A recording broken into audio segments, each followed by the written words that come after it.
Aí, pessoal, eu queria ir para um assunto que eu acho muito importante e é muito negligenciado hoje, tanto por pessoa normal como por pessoas que têm algum tipo de transtorno mental, que é o sono, né? Inclusive, eu diria que o sono é um confundidor importante para o diagnóstico de várias doenças mentais. Então, você pega uma pessoa, sei lá, que está com queixa de ansiedade, e aí você vê lá na clínica com a pessoa que ela dorme, sei lá, 5 horas por noite. Muito provavelmente ela não tem ansiedade, ela só tem um sono ruim. Eu queria que vocês falassem qual é a importância do sono, e como que uma pessoa qual que é a quantidade de horas que uma pessoa deveria, então a importância do sono, qual a quantidade de horas que a pessoa deveria dormir por noite, pensando no adulto, né? E como que a pessoa pode fazer para melhorar a higiene do sono dela, melhorar a qualidade do sono. Bom, vamos entender aqui, já que você trouxe esse viés em questão de transtornos ou até mesmo doenças, dentro da própria psicopatologia. Vamos separar ali mais do que a gente chama de cognição, vamos tentar desmembrar em três elementos, né? O primeiro elemento é o nível de consciência, que basicamente é o nível de sono e vigília que nós temos, né? Dentro do sono nós temos diferentes estágios, então basicamente ali o nível de consciência seria sono e vigília. O outro elemento importante seria o que nós chamamos de cognição, ou seja, o conteúdo da consciência, ou seja, as funções ali corticais, as funções corticais superiores que estão formando o que a gente chama de cognição. Um outro elemento que nós poderemos incrementar dentro do que eu chamo de vida psíquica é a afetividade, né? Aí estarão aqui as emoções, os sentimentos. Está muito relacionado ao sistema límbico.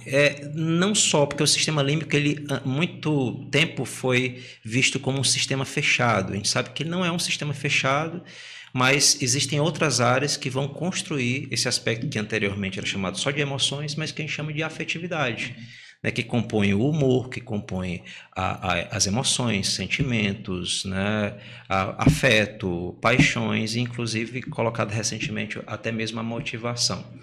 Essas três bases que formam a vida psíquica, elas conversam entre si. E elas são interdependentes, e isso quer dizer que quando se afeta o sono, né, um problema de sono, obviamente que vai afetar a cognição e a afetividade. É muito comum, né, uma pessoa que está em privação de sono ter déficit de algumas funções cognitivas, como a atenção, como memória operacional, né, enfim. Como também ele vai ter problemas no humor, né? É muito comum realmente nós termos distúrbios de sono como comorbidade de vários transtornos. A questão das horas de sono, ela segue, né, uma curva estatística chamada de curva normal, né? É como se fosse um U invertido, onde a maioria realmente das pessoas, pelo menos indivíduos adultos, porque essa duração de sono ela varia ao longo da vida, né? Mas em indivíduos adultos gira em torno de 7 a 9 horas de sono de qualidade. Quando eu estou colocando sono de qualidade... Você tem que ter pelo menos 15% do tempo sono profundo. E aí, exatamente, nós temos ali, além da quantidade, que é importante, nós temos um outro elemento que é a qualidade, que segue uma hierarquiazinha, né, de sono leve, né? Nós temos ali a pessoa que entra nas fases do sono, ela prossegue ali no sono leve, depois sono profundo. Isso aí normalmente é descrito como fase, né, NR1, NR2, NR3, e em seguida ele pula para um estágio de alta ativação neuronal, né, que é o sono REM. Isso ele faz alguns ciclos, né? Ele faz sono não REM-REM, sono não REM-REM, e assim por diante, mais ou menos uns 5 ciclos, 6 ciclos por noite. Só que, claro, nós estamos falando de estudos populacionais em que o normal em termos estatísticos seriam esses, né? Agora, um outro elemento, falei 3, quantidade e qualidade, o outro elemento é a própria rotina de sono. E aí vamos entender que rotina do sono, quando se fala assim em higiene do sono, todo mundo pensa, vamos fazer aqueles 2 horinhas antes de dormir, 3 horinhas, quando Mas na não é, né? verdade... Desde quando acorda, se expor à luz, o pessoal não exatamente. faz. Né? Nós temos 2 grandes elementos que controlam o comportamento do sono. Tá? Primeiro é o que a gente chama de fator, né? O fator H. Né? Podemos falar dessa forma, que é uma pressão homeostática do sono. Né? Outros colocam o fator P, mas enfim, é um fator que ele é geneticamente pré-estabelecido. São os tais gene clocks, né? Né? Exato. Nós temos os clocks, eles estão mais relacionados ao outro elemento que é o fator C, que é o circadiano, o relógio biológico, né? Que eu chegarei nele. Então, assim, o fator da pressão homeostática é o quanto realmente de horas eu preciso dormir. Né? Isso tem uma influência genética muito forte. Já o outro Você tem influência genética na quantidade de horas? Influência, exatamente. Né?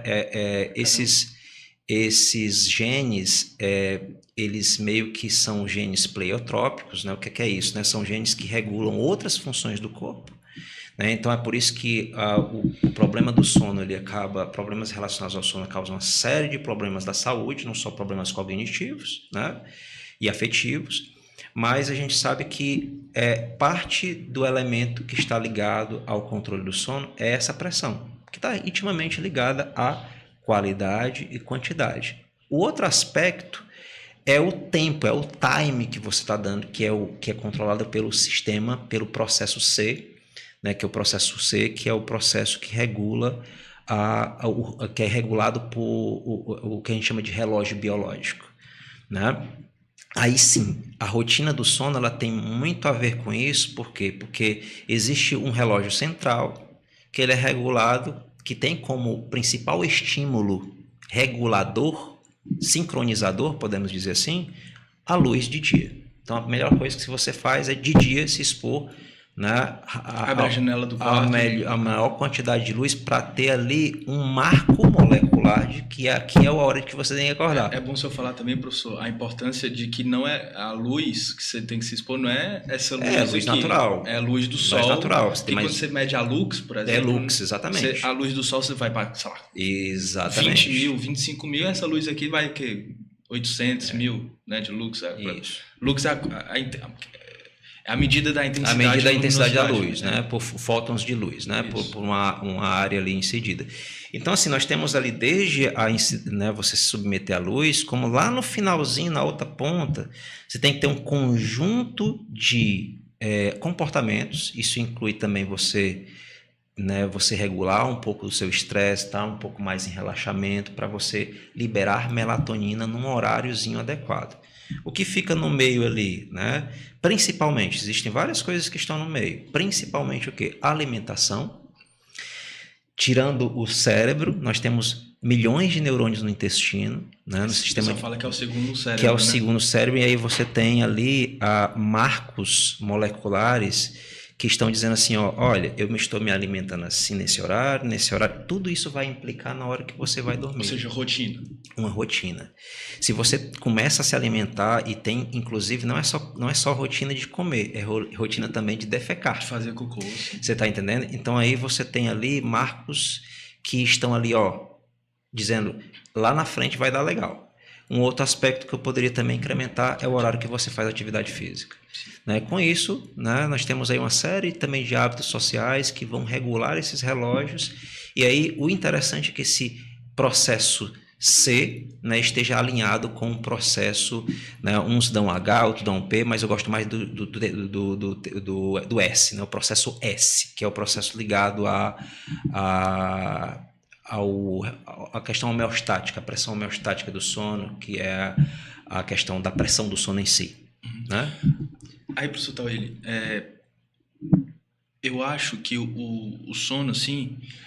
É engraçado falar de sono, né? Porque eu vi uma vez um estudo, não sei se vocês chegaram a ver, que eles pegaram 3 grupos de pessoas. Um que dormia 8 horas, o outro que dormia 6 horas e o outro que dormia 4 horas. E aí eles deixaram eles dormir nessa quantidade de horas por 10, 15 dias. E depois do estudo eles fizeram perguntas para eles. Uma dessas perguntas foi como que você se sente? E os 3 grupos falaram que se sentiam bem.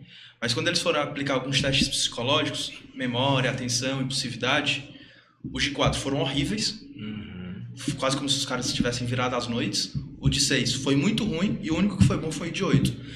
Então, a pessoa deve estar ouvindo a gente falar aqui da importância do sono, aí pensando, putz, eu durmo 4, 5 horas por noite e estou muito bom. Beleza, você provavelmente está se sentindo bem. Um dos motivos deve ser porque tu nunca experimentou dormir direito, né? Tu nunca experimentou ter uma qualidade de sono, né? Tanto em termos de horas como em termos de qualidade de sono propriamente. E aí, tu, sei lá, perde reflexo, perde a capacidade de memória, fica prejudicada. Eu queria que o senhor falasse justamente isso, professor. Quais são os principais prejuízos que a pessoa tem na rotina dela quando não tem um sono de qualidade? Se ela não tem um sono de qualidade, eu posso pressupor que ele não está passando por esses 4, 5 ciclos de sono REM e não REM que o Igor colocou aqui. Posso pressupor que ele não está dormindo de madrugada, que é no momento em que você não tem luminosidade e também não tem sonoridade, né? Não tem estímulo. Porque quando você dorme, os sentidos continuam ligados, né? O cérebro continua absorvendo ali a informação, né? Só que você está com a consciência, né? O córtex, né? O tronco encefálico não está estimulando o córtex e você não está reagindo a esses estímulos, né? E tem esse processo importantíssimo da melatonina que vai servir para sequestrar radicais livres, né? Sequestrar esses metabólitos das células, resíduos, né, dos processos metabólicos das células que atuam como substâncias tóxicas, né? E a gente precisa limpar o nosso organismo disso, né? Então a melatonina vai ter esse importante papel antioxidante, né? E aí quando você não dorme bem, você acaba tendo toda uma desregulação metabólica, né? E vida proteína em transformação, né? Quanto mais eu estudo neurociências, a parte molecular, eu fico encantado como os nossos processos cognitivos eles são regulados por esse processo de modificação de proteínas, de uma proteína que vai modificar outra, que vai alterar a estrutura molecular de outra, e isso vai gerar uma cadeia de um processo, enfim. E se você não dorme direito, você pode ter aquilo que nós chamamos da inflamação, né? Então, o seu corpo, a sua cognição vai ficar prejudicada, a sua concentração vai ficar prejudicada, a sua tomada de decisão vai ficar prejudicada, a pessoa vai ficar mais irritadiça, né? Com humor baixo, né? Ruim, fica chateada mais facilmente.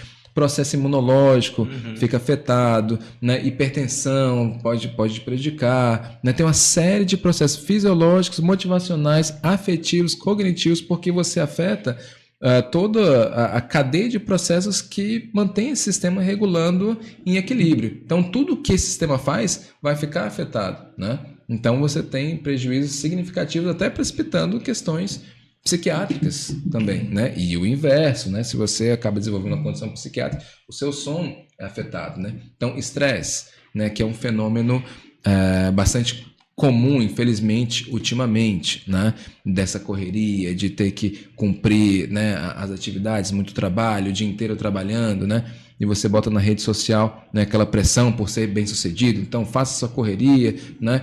Trabalhe enquanto os outros estão dormindo, né? Então, faça seu esforço. Isso é extremamente ansiolítico, né, professor? Papo... Ansiolítico não, ansiogênico. Ansiogênico. Né? Que ansiolítico liso tem a ver com quebra. Assim, seria para diminuir né? Então, a meditaçãozinha seria um ansiolítico, né?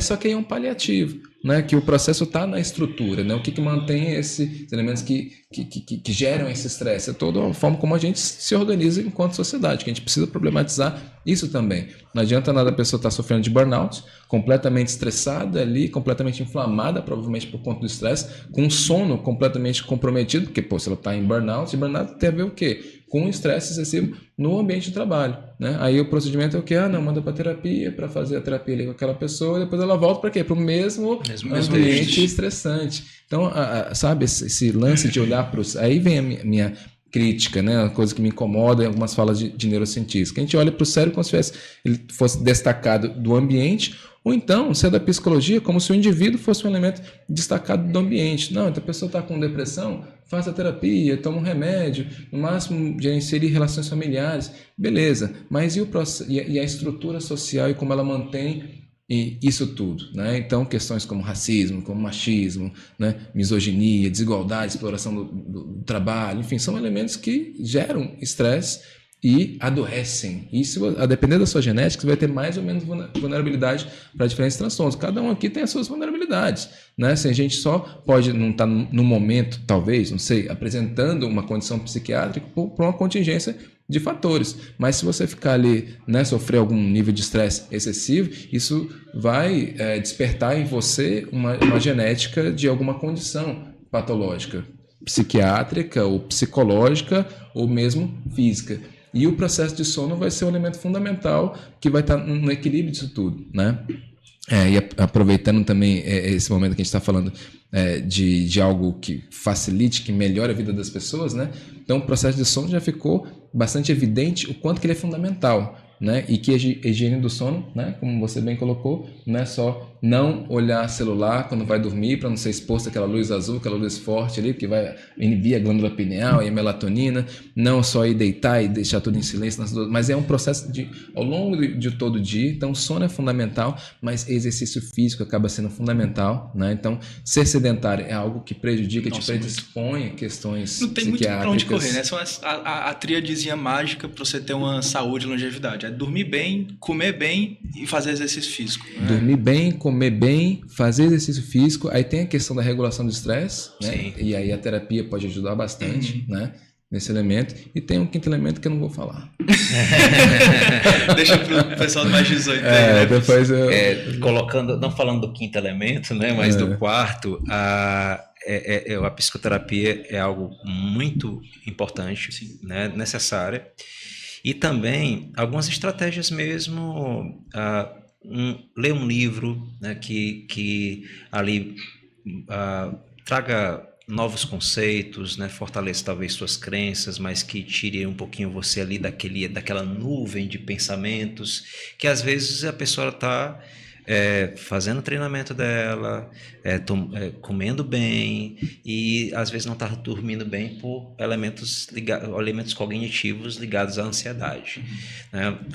Um aspecto super importante que qualquer uma pessoa pode fazer é inclusive fazer ali um diáriozinho, onde às vezes você pode contar uma historinha ou então colocar todas as preocupações da sua mente naquele momento ali, e isso de repente pode ajudar você a não ficar tão preocupado com o amanhã, né? Porque às vezes eu estou com a cabeça muito cheia, coloco tudo ali no papel e aí eu vou começando isso aqui não é de hoje, mas é de amanhã, né? Se voltar um pouquinho para o estado presente, para o momento presente, ajuda eu não ficar pensando tanto no amanhã ou ruminando coisas do passado, né? Ou situações que aconteceram, situações desagradáveis que aconteceram durante o dia. E isso acaba me ajudando a dormir melhor.